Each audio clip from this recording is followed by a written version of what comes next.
Vamos ler a Bíblia agora então, Romanos capítulo 8, versículo 14. Hoje eu tenho que terminar 11 horas.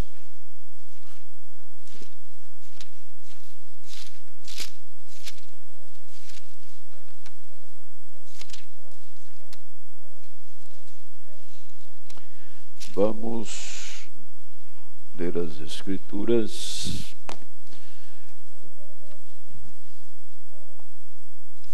Romanos 8,14. Porque todos os que são guiados pelo Espírito de Deus, esses são filhos de Deus. Porque não recebeste o espírito de escravidão, para outra vez estardes em temor, mas recebeste o espírito de adoção de filho, pelo qual clamamos, Abba, Pai, que significa meu Pai. O mesmo Espírito testifica com o nosso espírito que somos filhos de Deus. E se nós somos filhos, somos logo herdeiros, também herdeiros de Deus e co-herdeiros de Cristo. Se é certo que com Ele padecemos, para que também com Ele sejamos glorificados. Pai celestial, nesta hora tão preciosa que os profetas almejaram viver, que os apóstolos e a igreja lá do passado desejaram viver os dias da sua vinda, e eles tombaram, Senhor, muitos foram martirizados, morreram por esta fé que nós temos hoje, morreram por esta causa. Senhor, eles desejaram estar aqui, vivendo esta hora. Senhor, não coube a eles, mas o Senhor quis nos dar este privilégio de viver este dia, de viver esta hora, no apagar das luzes do tempo e o abrir da eternidade. O Senhor nos deu o privilégio de viver no dia da sua segunda vinda, quando o seu reino eterno será estabelecido. Por isto que o anjo disse, o Espírito diz, que a quem vencer dar-lhe-ei, que se assente comigo no meu trono, como eu venci e assentei-me com meu Pai no seu trono. Senhor, é a era do vencedor, é a era, Senhor, das mais terríveis que já houve em toda a história. Também para o crente é a era mais gloriosa, quando nós estamos tendo companheirismo diretamente com a pessoa de Cristo, porque a igreja do Senhor hoje aqui na terra, ela é Cristo encarnado num povo. Oramos pedindo que o Senhor abençoe e nos dê uma abençoada e rica manhã de meditação ao redor de sua palavra, no santo e puro companheirismo. Oramos no nome do Senhor Jesus Cristo. Amém. Assentai, irmãos.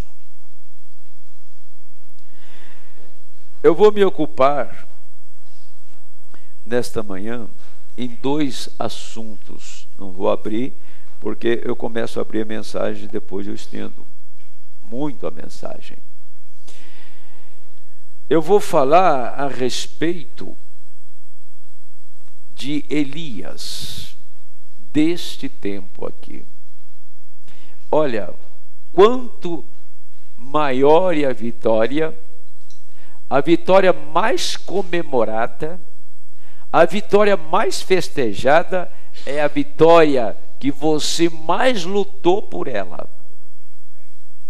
Então, haverá uma comemoração, haverá uma reunião para comemorar esta mensagem que Deus nos deu e esta comemoração é com a presença pessoal de Jesus Cristo, glorificado com a sua esposa. E essa comemoração não pode ser aqui, essa comemoração será nos ares, como diz a Escritura. E todos que estão ouvindo esta mensagem foi convidado. Agora, aceitar o convite, eu não sei quem aceitou. Eu não sei quem está fazendo o caminho para chegar lá. A verdade é que fomos convidados para a maior festa, para o maior banquete da história, que é ir no arrebatamento, estar na ceia das bodas do Cordeiro. Ele enviou o convite, enviou para os pentecostais, enviou para os batistas, enviou para a católica, ele enviou convite ao redor do mundo, e o seu mensageiro distribuiu esses convites por 7 vezes, porque ele deu 7 voltas ao mundo. O irmão Branham viajou 7 vezes ao redor do mundo, levando o grande convite da festa do Cordeiro. Amém? Agora, veja bem, ele lançou o convite e os pentecostais não quiseram o convite, rejeitaram. Todo o povo rejeitou o convite. Aí ele disse então: Senhor, eu fiz como tu mandaste. O profeta chegou e disse para o Senhor: eu fiz como tu mandaste. Eu preguei a sua palavra conforme o Senhor me revelou. Eu preguei a sua palavra conforme o Espírito abriu. Eu trouxe as mensagens das eras, dos selos, os mistérios, conforme o Senhor me revelou. Eu condenei Jezabel conforme o Senhor me mandou. Eu condenei este mundo conforme o Senhor me mandou. Eu fiz tudo de acordo com aquilo que estava determinado. E está feito, Senhor. Aí vem a história. Mas eles não atenderam o convite. Cada um tinha uma coisa. Eu comprei uma junta de bois, eu vou experimentá-la. Eu comprei um sítio, eu comprei uma casa, eu arrumei alguma coisa para fazer. O Senhor me tenha por escusado. Vocês se lembram disso? O Senhor me tenha por escusado, me dispense dessa festa, que eu tenho algo melhor que esta festa. Eu tenho uma casa, eu tenho um sítio, eu tenho uma junta de bois, eu tenho tanta coisa para fazer, então o Senhor me dispensa dessa festa. Foi que os religiosos, que as denominações fizeram. Aí o rei disse: então faz o seguinte, já que eles não quiseram aceitar o meu convite, não quiseram vir à minha festa, então saia por aí, vá pelos vales, vá pelas montanhas, vá pelos antros da terra, e pega os cegos, os paralíticos, os mudos, surdos, doentes, os leprosos, toda sorte de gente ruim, e faça a minha casa ficar cheia. Eu quero a minha casa cheia. Amém? Só que quando essa gente entrou na festa, já não tinha ninguém mais paralítico, não tinha mais cego, não tinha mais leproso, não tinha mais nenhum deficiente. Na festa eles eram iguaizinhos. Não tinha nenhum mancando com muleta lá, não tinha nenhum tateando lá porque era cego. Ao entrar na festa, ele recebeu o quê? Uma nova vestidura.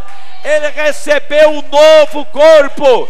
Ele recebeu um corpo semelhante ao Senhor da festa. Eram todos cheios de saúde, mas quando entraram, vieram os farrapos do mundo.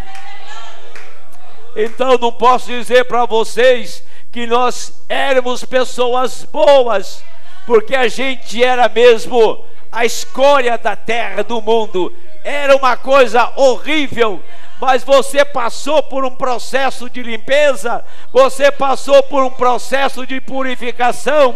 Ele pegou o ouro e pôs fogo no ouro e começou a aquecer, e as impurezas foram saindo, até que o ouro foi batido, e não ficou nenhuma escória mais. Aí ele pegou o ouro, olhou, viu assim: aqui está a minha imagem, amém, aqui está a minha imagem. Você reflete a imagem de Cristo, você foi batido no fogo da aflição, no fogo da palavra, amém. Agora o ouro é maleável no golpe do martelo. O ouro, você bate no ouro, ele não quebra. Se você bater no bronze, ele esbagaça. Se você bater no ferro, ele quebra. Mas se você bater no ouro, ele não quebra. Então, você passou por um processo de limpeza. A palavra veio e foi te purificando, foi arrancando as escórias, o pecado, os pensamentos errados, as coisas erradas, e foi te limpando, limpou da religião, de pensamentos errados, de coisas erradas, e você ficou completamente limpo, porque o fogo do Espírito, ele só pode purificar o ouro. Qualquer outro artefato não suporta, mas o ouro suporta a caloria, até que ele seja limpo e possa refletir a imagem daquele que está golpeando. Você tem resistido os golpes? Você tem sido maleável ao tanger do martelo, a pancada do martelo? Você tem suportado o fogo do Espírito? É isso que ele está dizendo. Agora, quando o ouro é batido, tem que refletir. Quando refletir a imagem daquele que está golpeando, ele está totalmente limpo e puro. Nós temos refletido a imagem de Cristo em nossa vida, porque expressar é uma coisa, viver o que expressamos é outra coisa, amém? Expressar é falar, é dizer, agora a vida que tem que falar, como as nossas palavras expressam. Se eu expresso uma coisa e vivo outra, isso não corresponde. A verdade é a gente, quando fala uma coisa e vive outra, a gente passa por hipócrita. Então vamos entrar nesse assunto rapidamente. Agora, ele prometeu, eu vou dar para vocês, tentando fazer um serviço para Deus, 212. Quando eu li isso aqui, quando chegou essa mensagem há muitos anos na minha mão, eu anotei de imediato e fui até entender o que o profeta estava tentando dizer. No momento eu fiquei assim, falei: não estou entendendo isso aqui. Foi lá na abertura da palavra, lá pelos anos 2000. Agora, ele prometeu isso, de modo que isso posiciona a Bíblia. Posiciona a Bíblia. Exatamente neste dia. E o dia de Sodoma e Gomorra. A Bíblia se posiciona hoje, a mesma Bíblia que apontou para Ló, aponta para o Ló de hoje. A mesma Bíblia que apontou para Sodoma, aponta para Sodoma hoje. Teve uma Sodoma numa era não moderna, mas a prostituição, a vergonha era a mesma que eles praticavam. E hoje a mesma Sodoma está aqui, tá? A mesma Abraão não foi em Sodoma, pode ter certeza. Ló estava em Sodoma, e quem estava em Sodoma não se deu muito bem, que Ló saiu de Sodoma e trouxe duas nações, que foi um problema para os verdadeiros cristãos, para os judeus, que eram os amonitas e os moabitas. Então, e Elias não foi, esse não foi Elias. Esse foi o Espírito de Deus em Elias. É falar do tisbita. Elias era só um homem. Temos tido Elias, capa de Elias, mantos de Elias, tudo de Elias. Mas o Elias deste dia é o Senhor Jesus Cristo.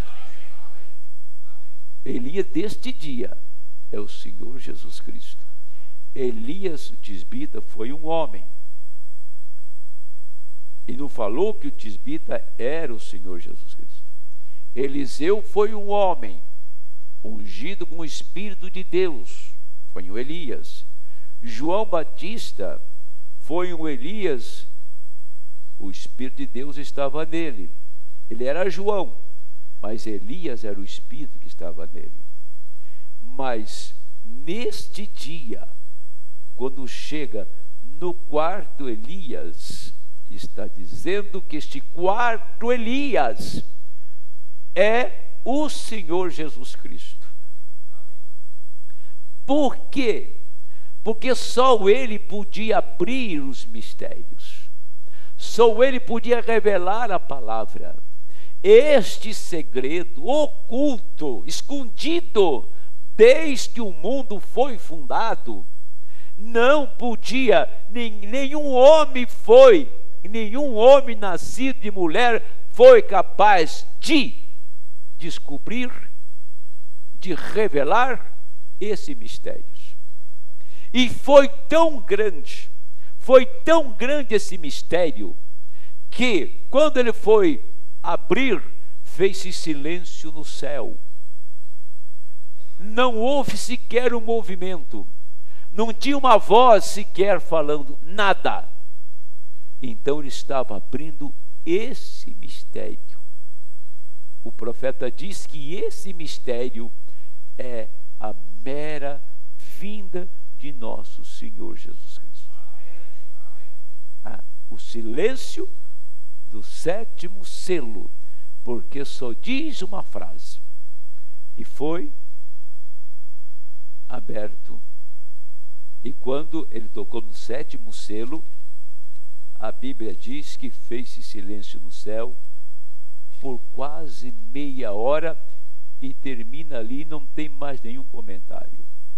Tudo que estava escrito sobre isso já tinha passado durante todos os selos que foram anunciados.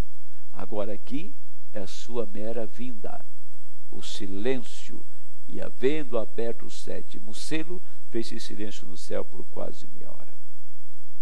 E viu 7 anjos que estavam diante de Deus, e foram-lhes dados 7 trombetas. E não se trata mais do assunto. Não houve nenhum movimento, não tinha nenhuma interpretação disto. Então isso precisava ser revelado. E como não tinha nenhum mover para ser revelado, não estava escrito, então nenhum ser mortal podia tocar neste selo. Por isso que ele tinha que vir para abrir estes selos, estes 7 selos. A pessoa do Senhor Jesus Cristo revelou, abriu esses mistérios.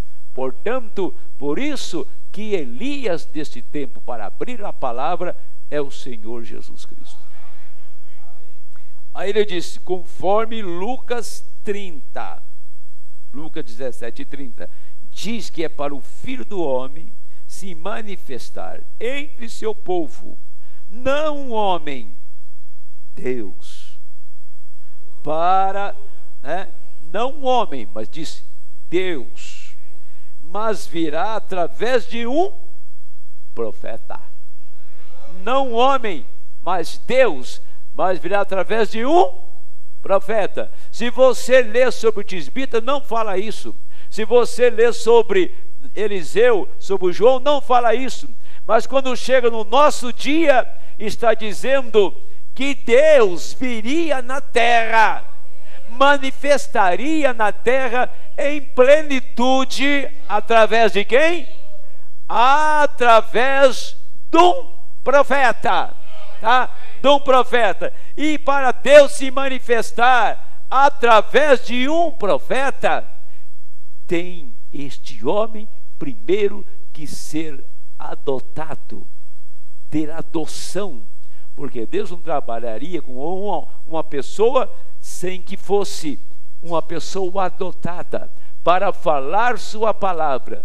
Por que que o irmão Branham nunca recebeu convite para sair e fazer uma grande denominação? E nem sequer as vultuosas quantias de dinheiro oferecidas a ele, ele não aceitou. Por que que ele fez? Porque ele sabia que ele não dependia de uma denominação, ele não dependia de dinheiro, ele apenas dependia da palavra. Ele não se envolveu com negócios deste mundo, ele não se envolveu com nada, teve coragem suficiente de combater o próprio país que ele estava e mostrar o fracasso e a vergonha dos americanos, porque ele não estava defendendo uma nação, ele estava defendendo a palavra, e aquela nação já o havia rejeitado quando ele estava combatendo. Portanto, o que Deus estava fazendo através de um homem, ele teve que pegar aquele homem e moldar, pegar a pessoa de William Branham e quebrar aos pedacinhos, moer todo ele e refazer o outro homem, William Branham, tirar a natureza Branham, tirar o homem que queria matar o homem que matou o cachorro dele, aquele homem que passou mão numa arma para matar aqueles garotos, não saiu nenhuma bala, aquele homem que foi lutador e lutou não sei quantas lutas profissional como pugilista, aquele camarada que ele não comia nada amanhecido, ele tinha uma natureza de ferro. Deus pegou aquela natureza e foi quebrando e tornou-se um homem mais doce que tinha. O homem que amava os pecadores, fazia tudo pelas pessoas.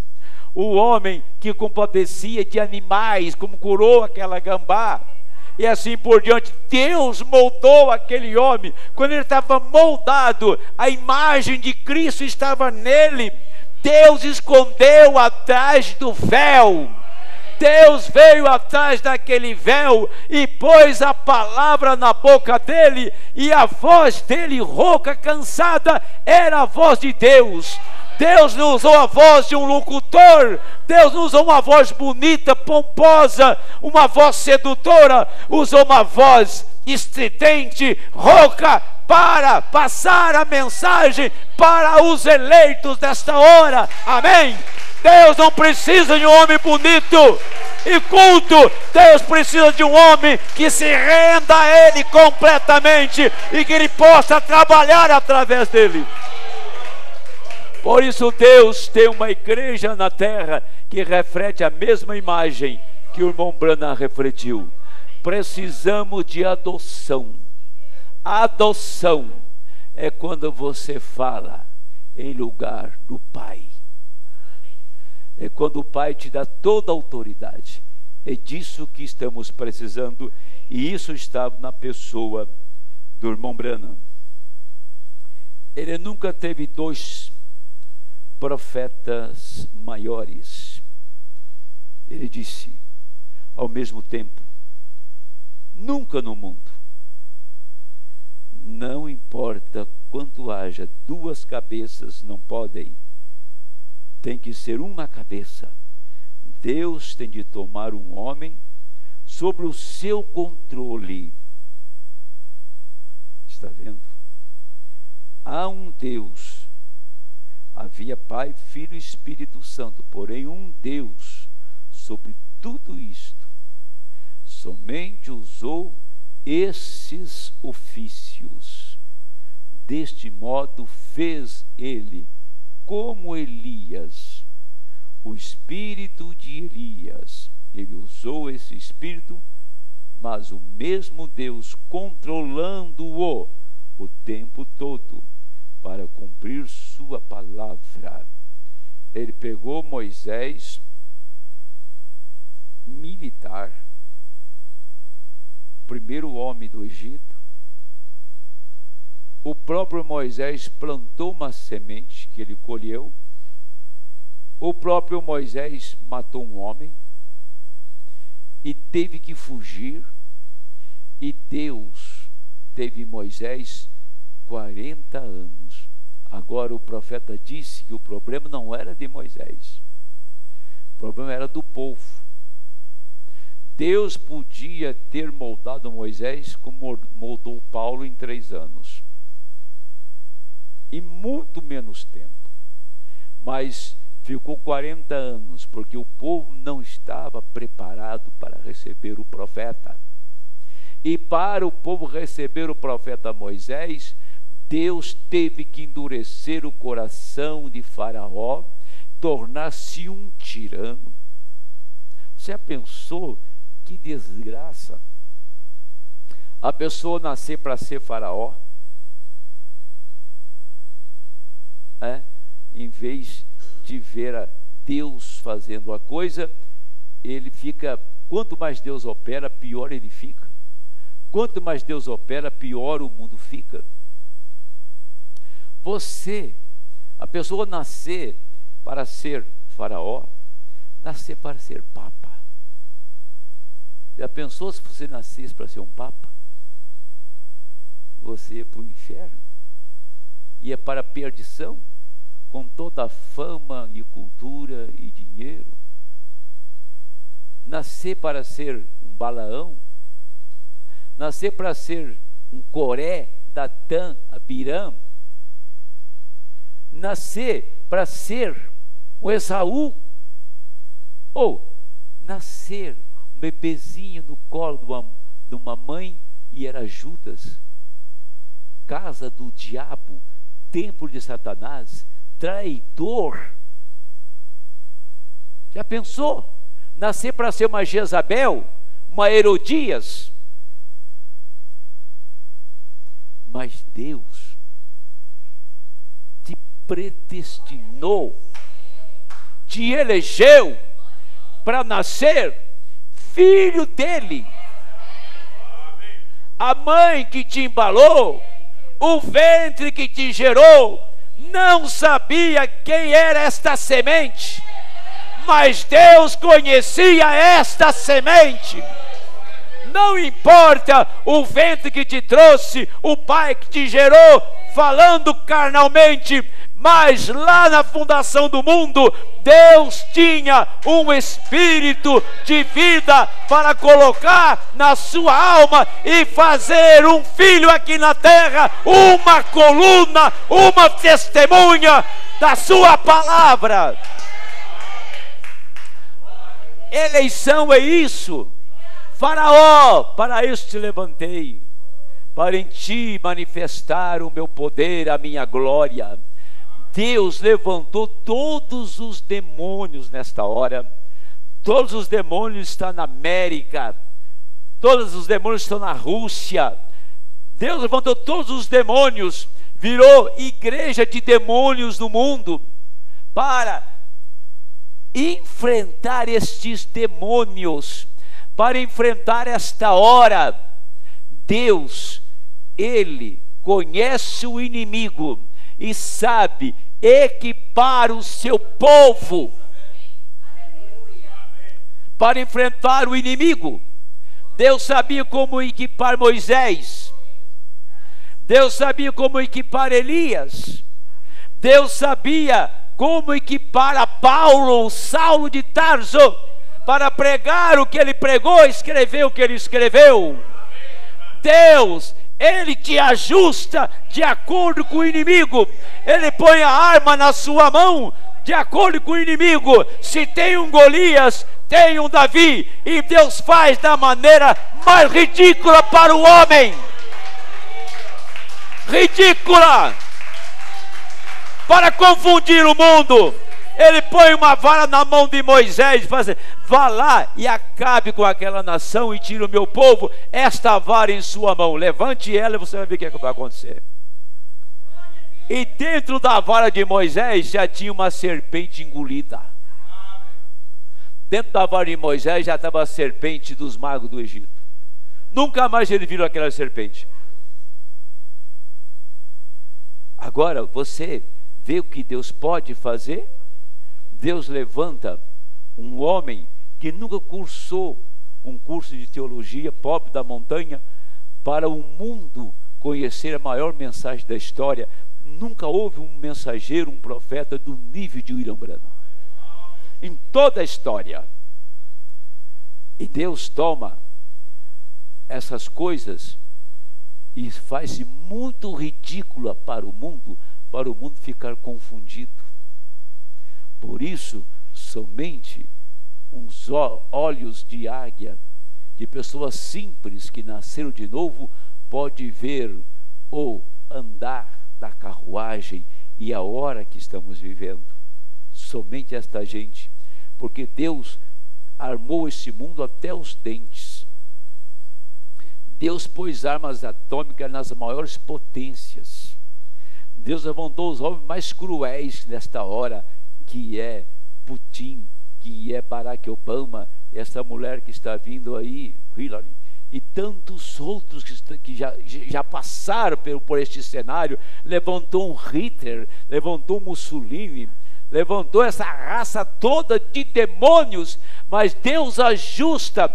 Quando Deus levantou 4 demônios na terra, Ele tinha a sua palavra através de um profeta, amém? Para denunciar quem era Hitler, quem era Mussolini, para denunciar quem era aquela gente. Deus tinha um homem na terra para denunciar o que o diabo estava fazendo. E Deus agora continua, não com aquele homem, mas a unção dele está aqui, a mensagem dele está aqui. Deus tirou o William Branham, mas a mensagem dele é viva nesta hora, é perfeita e viva neste momento, atua e opera da mesma maneira, amém. Agora note,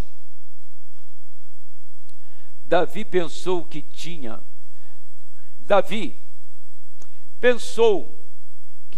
tudo em ordem, e ele estava inspirado. Está vendo como o Espírito Santo pode ungir um homem? Mas tem de estar na ordem da unção. Na ordem da unção. O Espírito exterior pode estar ungido com o Espírito Santo, e a alma tão escura quanto o piche. Foi o caso de Balaão, foi o caso de tantas pessoas. Ele está dizendo aqui a unção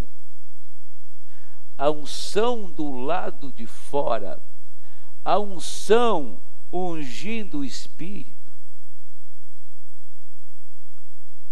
E a pessoa pode estar com a alma perdida, negra, e fazer as obras de Deus, realizar as obras de Deus.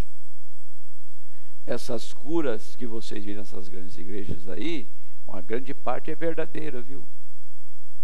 Uma grande parte é verdadeira. Não é cura completa, mas a cura lá está lá, porque Deus não tiraria nada deles, porque Deus tem uma ferramenta para colher, como tinha no passado um Acabe, como tinha no passado um Balaão, como tinha no passado um trio, Coré, Datã e Abirão. Deus tem esses mesmos personagens hoje, com o mesmo Espírito ungido da mesma maneira, para fazer uma colheita. O diabo está colhendo os seus, e para fazer a colheita tem que estar ungido, porque ninguém vai num culto sem que ele não receba nada, certo? Ninguém que frequenta uma igreja que não receba nada. Tem que ter algo para segurar, para atrair a pessoa ali, amém? Agora, a coisa que faz a diferença, que somente o Espírito Santo atrai somente eleito, amém?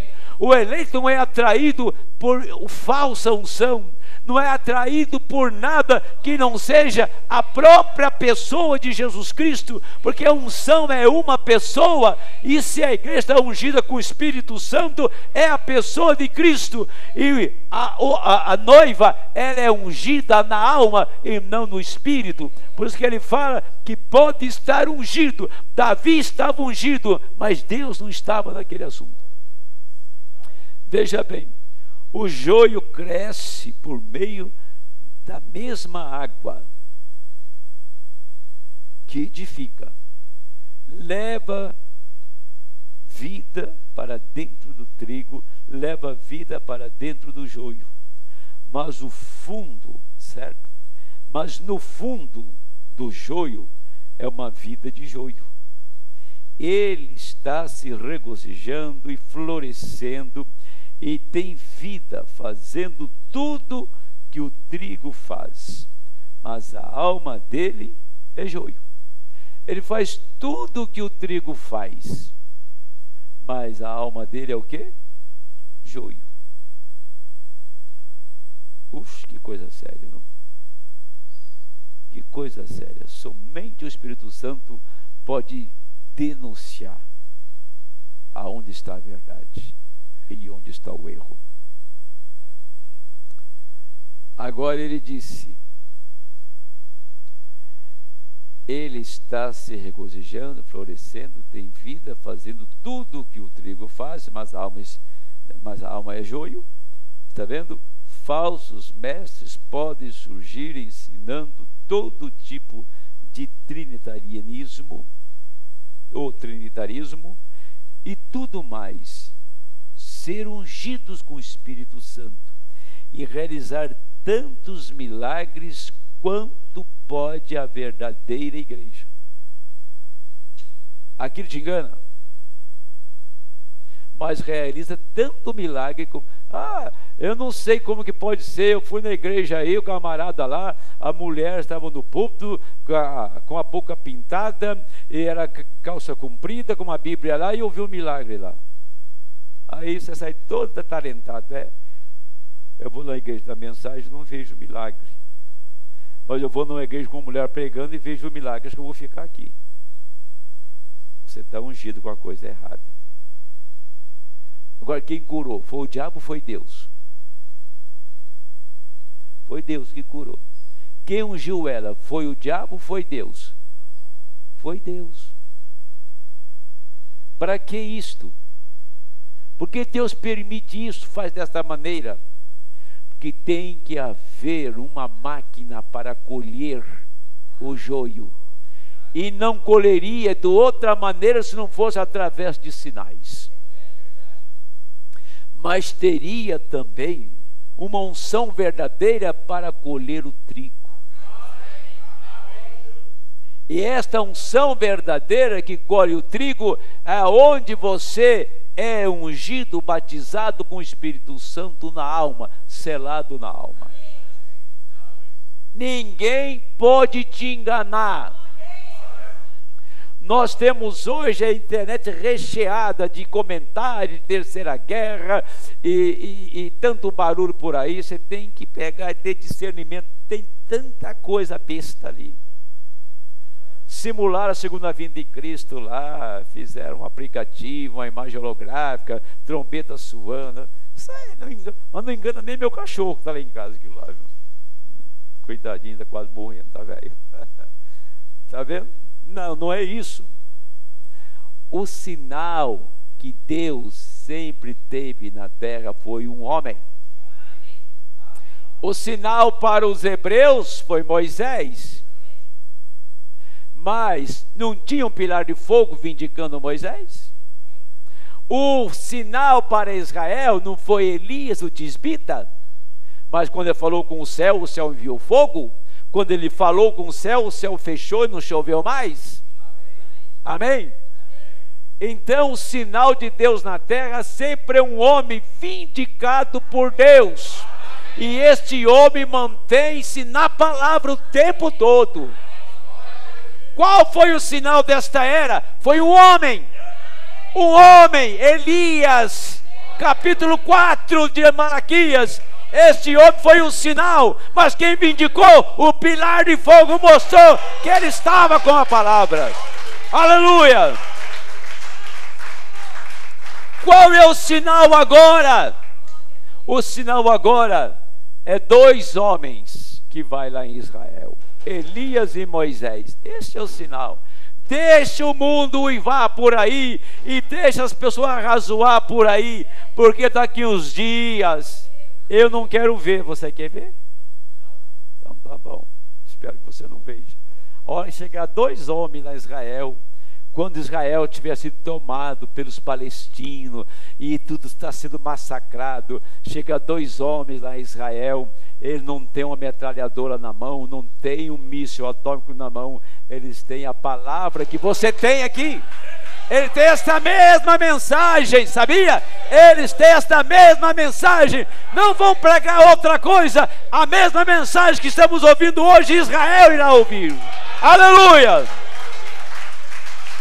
Agora eles vêm com o poder da palavra. Aí, enquanto eles têm arma, eles têm a palavra. Enquanto eles têm mísseis, eles têm a palavra. Eles não podem parar o céu, ele para o céu. Moisés faz as águas tornarem sangue.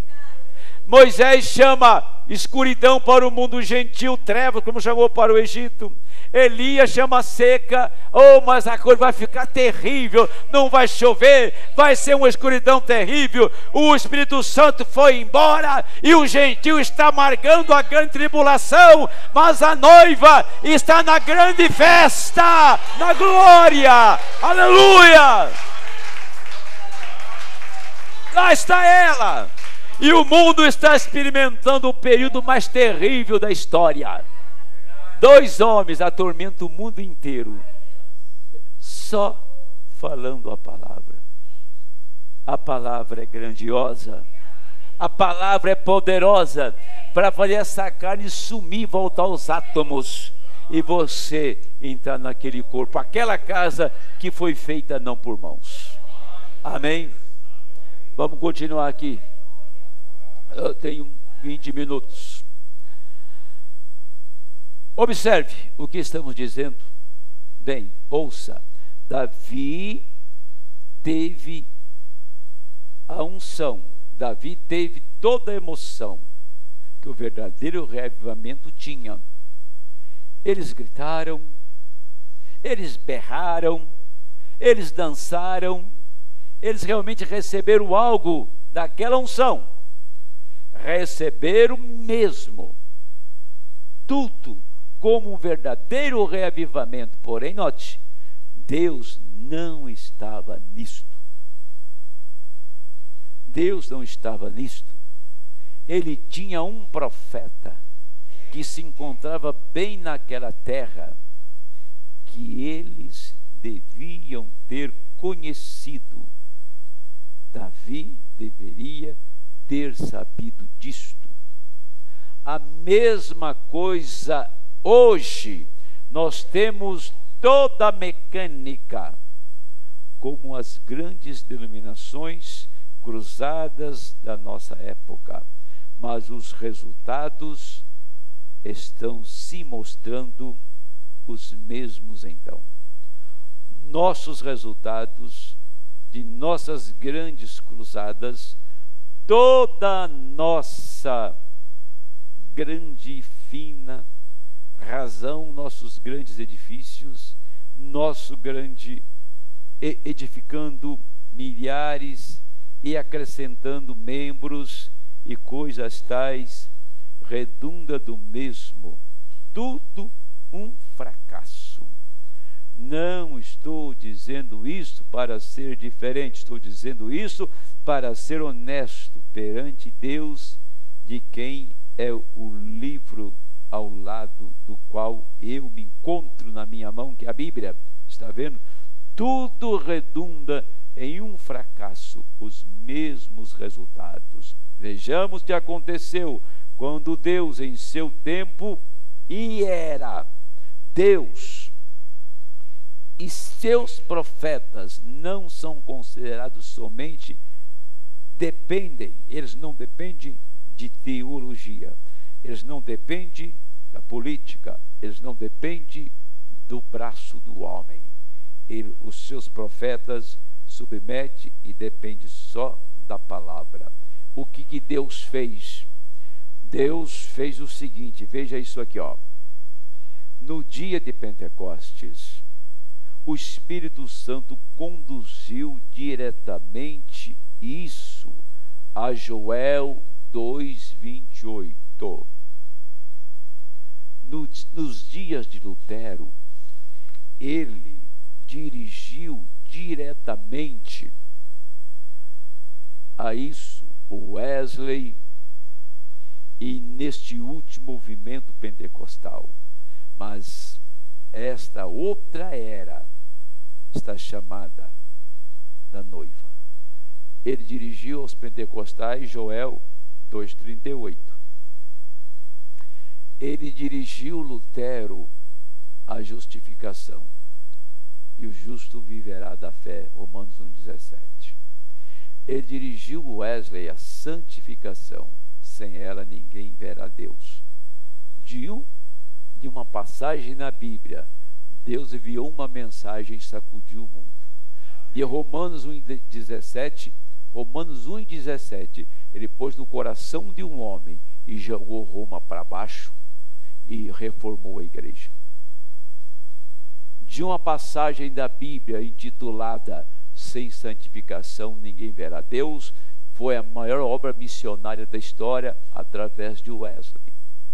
Através de Joel 2:28, Deus sacudiu o mundo nos dias dos pentecostais e trouxe milhões de almas para o seu reino. Deus dá a escritura para o homem, para aquele dia, unge aquele homem, inspira aquele homem, e Deus levanta um povo para aquele tempo. Deus termina, aí ele avança e o povo morre, como diz o profeta. Lutero avançou, né? Lutero morreu, saiu de cena e o povo morreu, denominou assim o Wesley e assim os pentecostais. Mas o que ele está dizendo agora é o seguinte, olha, mas esta é outra era. Esta era não se compara com as demais. Esta é outra era. Esta é a chamada da noiva para sair. Não 2000 anos atrás no Pentecostes, ou a repetição ou o retorno de Pentecostes. O Espírito Santo estava em Lutero, o Espírito Santo estava em Wesley. É a palavra de Deus sendo ungida, e o Espírito Santo retornou ao povo da era e começaram a ter restauração dos dons. Eles descobriram que, ao se renderem a Deus, o Espírito Santo falava em línguas através deles. Eles impunham as mãos sobre os enfermos e os curavam. Eles dançavam no Espírito, está vendo? Essa foi a era da reforma, trazendo a igreja de volta à ordem. E a última ordem da igreja foi a colocação de dons na igreja, como Lutero colocou justificação, Wesley santificação, pentecostais colocaram os dons. Mas o que fizeram? Cometeram o mesmo erro, como a natureza exemplificou no talo de trigo. Ele se denominou, e o que aconteceu é o que Deus fez. O que contra, eles se tornaram contra Deus e contra a sua palavra. O que aconteceu agora? Verificamos que então, quando estes ceifeiros de talo se unem, eles formam suas próprias ideias. E não importa quando a nova edição venha se por diante, mas neste tempo Deus mudou completamente o quadro. Então foi os dias de Lutero, de Wesley, dos pentecostais. E o que ele fez? Eles estavam colhendo a vida do talo, colhendo o talo. Nunca chegaram na semente, nunca chegaram na vida. Agora, quando Deus chegou na vida, que é Cristo, chegou na vida eterna, tudo para trás tinha que morrer. Se não morresse, não chegava na vida completa, na semente. Tudo passou por um processo e se condensou em uma semente, palavra. Quando Deus chega na palavra, ele fala para o profeta assim: agora esta era é completamente diferente, é a era da noiva, é a era da palavra. Não haverá nenhuma denominação, não haverá nenhum homem superior ao outro. Agora quem vai conduzir o meu povo sou eu mesmo. Agora quem está diante desse povo é o sumo pastor, é o Espírito Santo. Acabaram-se as denominações, acabaram-se as lideranças, que agora é a minha palavra que vai conduzir o meu povo. Então esta era é a era que estamos entrando para a eternidade, porque é a era da palavra. Terminou, finalizou. Então não se compara às outras eras. Deus encerrou em Laodiceia. E aí o profeta disse, eu não preciso ler essa mensagem que eu assisto de cor. O irmão Branda disse, há 2 anos era profecia. Lembra-se disso? Mensagem, senhores, este é o tempo. Há 2 anos atrás, isto era profecia. Não é mais profecia. Virou história. Está cumprido. Amém. Então, até ali era profecia. Em 63 se cumpriu. Certo? Agora virou história. Esta nuvem, pilar de fogo, tudo que Deus tinha prometido se cumpriu na abertura da palavra. Tornou-se história, porque a noiva tem entrado numa era que já não é mais tempo, que já está fundindo na eternidade. Tudo aquilo é passado. Aqueles anjos não retornarão mais. O pilar de fogo não virá mais. Elias não vai retornar mais para os gentios. Não vai criar mais esquilos. Tá? Não vai criar mais esquilos. Não vai parar mais tempestade. Não vai ter mais grandes reuniões de milhões de pessoas se concentrarem e dezenas de centenas serem curadas. Isso é passado. A nossa era é muito mais sublime. Este momento é muito mais sublime, infinitamente sublime. Por quê? É a plenitude da palavra, é a plenitude deste tempo. Esta é a hora de encontrar o Senhor e ir para a grande festa, a ceia das bodas. Este é o tempo mais supremo e Deus nos deu graça para chegar até aqui. Tivemos a graça de chegar até aqui e ver estes acontecimentos. Você está preparado para eles? Amém? Vamos ficar em pé que eu tenho que encerrar. Aí a minha voz foi embora, não sei porquê. Vou tomar aqui. Nossa, isso aqui é muito bom. Eu vou citar uma coisa aqui, vou pregar à noite. Que agora não vou pregar. Ele diz assim, ó: nós sempre estivemos aqui. Sempre estivemos aqui. Você sempre esteve em Deus. O mesmo Espírito se movendo, vez após vez, em pessoas. Por isso que Deus move através do homem. E por isso eles adoram o homem, porque é dele que veio o germe de vida. Está dizendo que a tendência das pessoas do mundo é adorar o homem, porque o homem tem um germe de vida.